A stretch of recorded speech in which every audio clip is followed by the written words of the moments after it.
नमस्कार, जय मां कामाख्या, हर हर महादेव। सोमवार को यानी 17 अगस्त को पड़ रहा है नाग पंचमी। नाग पंचमी में हम सभी जानते हैं कि नाग देवता की पूजा के साथ साथ मां मनसा की भी पूजा होता है, साथ में महादेव की भी पूजा होता है। नाग पंचमी श्रावण के मास में सोमवार के दिन इस साल जो पड़ रहा है, इसका महत्व बहुत ज़्यादा होता है। वैसे हम सभी जानते हैं कि हर साल नाग पंचमी के दिन नाग देवता की मूर्ति में हम सभी दूध अर्पण करते हैं, लेकिन क्या कभी आपने इस बारे में सोचा है कि प्राचीन हड़प्पा सभ्यता से लेके प्राचीन मिस्र तक तथा हमारे भारतीय तंत्र शास्त्र में भी सांप को यानी सर्प की ऊर्जा को ज्ञान का सर्वोत्तम बिंदु माना गया है। यानी सांप को छुपे हुए ज्ञान तथा उच्चतम ऊर्जा का प्रतीक माना गया है।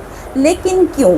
नाग पंचमी सिर्फ एक बाहरी अनुष्ठान नहीं है, बल्कि नाग पंचमी हमारे अंदर की ऊर्जा का एक प्रतीक भी माना जाता है। तो आज इस वीडियो में हम जानेंगे नाग पंचमी के पीछे छुपा हुआ गूढ़ तंत्र विज्ञान के बारे में। प्राचीन ग्रंथों में या फिर कह लीजिए तंत्र के पुस्तकों में हमेशा से सर्प को मानव रीढ़ अर्थात मेरुदंड से तुलना की गई है। जिस तरह से एक सांप कुंडली मारकर बैठता है, ठीक उसी तरह से हमारी सुषुम्ना नाड़ी के मूल में हमारी प्राण ऊर्जा सारे 3 फेरों में सोई हुई अर्थात सुप्त अवस्था में रहती है। शिवजी के गले में हम हमेशा से एक सांप को लिपटा हुआ देखते हैं। एक सांप जो विष अर्थात मृत्यु का कारक है, जब शिवजी के गले में उस मृत्यु के कारक अर्थात सांप को देखते हैं तो वो मन तथा प्राण के ऊपर नियंत्रण को दर्शाता है। नाग का या फिर सांप का फन खोलना आपके सहस्रार चक्र यानी उस परम दिव्य ऊर्जा का जागरण का प्रतीक होता है। तंत्र शास्त्र में या फिर वैदिक ज्योतिष के अनुसार सांप की ऊर्जा को राहु और केतु से जुड़ा गया है। राहु होता है मस्तक यानी हमारी इच्छा तथा मन।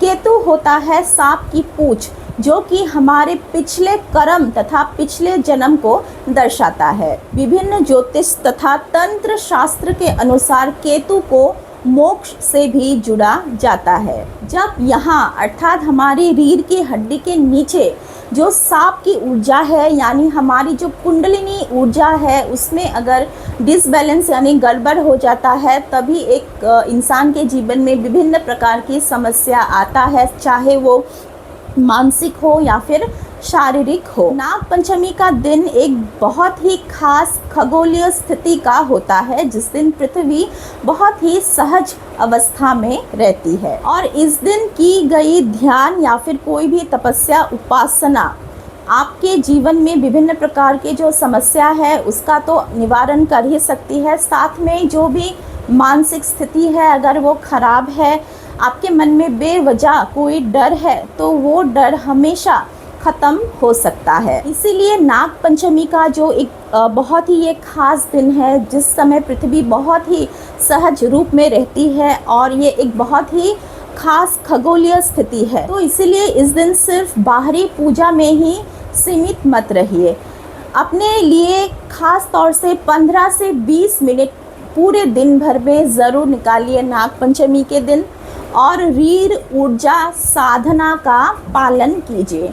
तो रीढ़ ऊर्जा साधना क्या होता है, चलिए इस वीडियो में हम जानते हैं और कैसे आप इस दिन अर्थात नाग पंचमी के दिन रीढ़ ऊर्जा साधना का पालन कर सकते हो।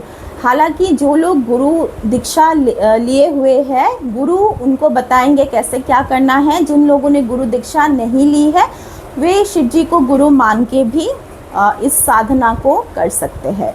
तो सबसे पहले नाग पंचमी के दिन प्रातः काल में या फिर संध्या काल में सबसे पहले नहा धो के आप तैयार हो जाइए। उसके बाद आपका जो मुंह है वो या तो उत्तर दिशा की ओर नहीं तो पूर्व दिशा की ओर रख के आपको बैठना है। ये साधना आप आपके घर में अर्थात आपके घर के मंदिर में भी कर सकते हैं, आप घर के पास कोई शिव मंदिर है वहाँ पे भी कर सकते हैं।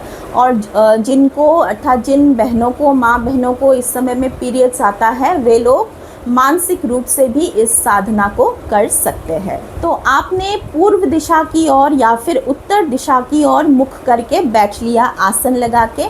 उसके बाद आपको पूरा सीधे बैठना है ताकि आपकी जो रीढ़ की हड्डी है वो बिल्कुल सीधी रहे। इसके बाद 4 से 5 मिनट तक नाड़ी शोधन प्राणायाम कीजिए।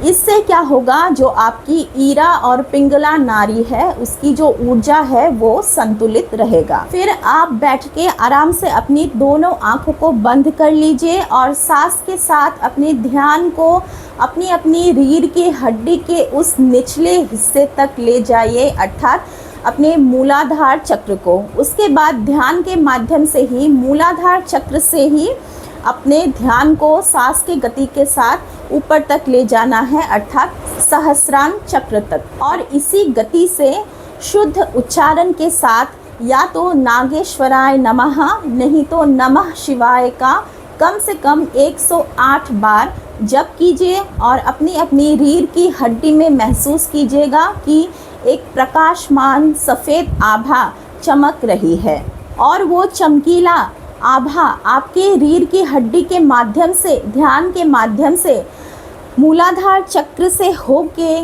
सहस्रांग चक्र तक, वापस से सहस्रांग चक्र से मूलाधार चक्र तक ये आ जा रहा है, अर्थात प्रवाहित हो रही है। ऐसा आपको ध्यान रखना है, अर्थात ध्यान करना है।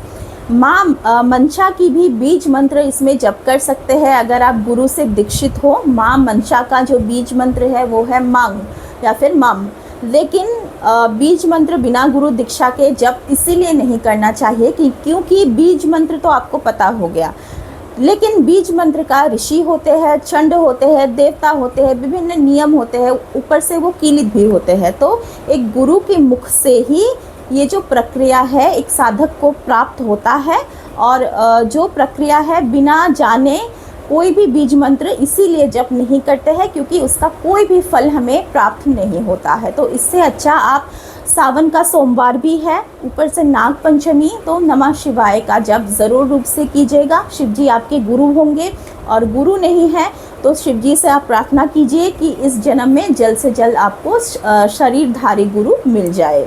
साधना का वास्तविक अर्थ बाहर किसी वस्तु को पूजना नहीं है बल्कि अपने भीतर की परम चेतना को जगाना है। तो अगर आपको ये वीडियो अच्छा लगा तो वीडियो को ज़रूर लाइक कीजिए। चैनल पे आप नए आए हो तो चैनल को ज़रूर सब्सक्राइब कीजिए। तो चलिए अभी इस वीडियो से विदा लेते हैं, मिलते हैं अगले वीडियो में। जय मां कामाख्या, हर हर महादेव। सभी को शुभ नाग पंचमी।